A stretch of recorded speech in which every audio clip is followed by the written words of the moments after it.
And thou shalt make an altar of shittim wood, 5 cubits long and 5 cubits broad, the altar shall be foursquare, and the height thereof shall be 3 cubits. And thou shalt make the horns of it upon the 4 corners thereof. His horns shall be of the same, and thou shalt overlay it with brass. And thou shalt make his pans to receive his ashes, and his shovels and his basins and his fleshhooks and his firepans. All the vessels thereof thou shalt make of brass. And thou shalt make for it a grate, a network of brass, and upon the network shalt thou make 4 brazen rings at the 4 corners thereof. And thou shalt put it under the rim of the altar beneath, that the network may be even to the middle of the altar.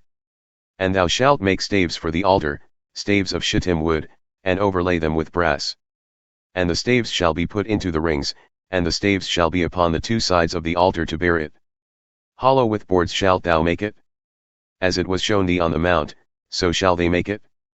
And thou shalt make the cord of the tabernacle, for the south side southward there shall be hangings for the cord of fine twined linen of 100 cubits long for one side.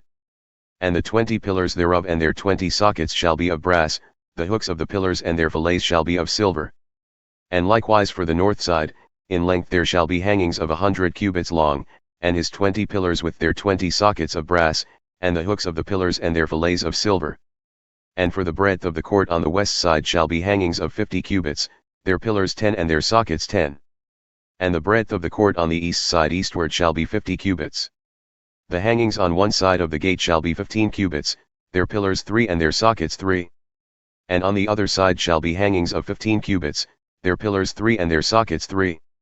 And for the gate of the court shall be a hanging of 20 cubits of blue and purple and scarlet, and fine twined linen wrought with needlework, and their pillars shall be 4 and their sockets 4. All the pillars round about the court shall be filleted with silver, their hooks shall be of silver and their sockets of brass. The length of the court shall be 100 cubits, and the breadth 50 everywhere, and the height 5 cubits of fine twined linen, and their sockets of brass. All the vessels of the tabernacle for all the service thereof, and all the pins thereof, and all the pins of the court, shall be of brass. And thou shalt command the children of Israel that they bring thee pure oil of beaten olives for the light to cause the lamp to burn always. In the tabernacle of the congregation outside the veil, which is before the testimony, Aaron and his sons shall tend it from evening to morning before the Lord. It shall be a statute forever unto their generations on the behalf of the children of Israel.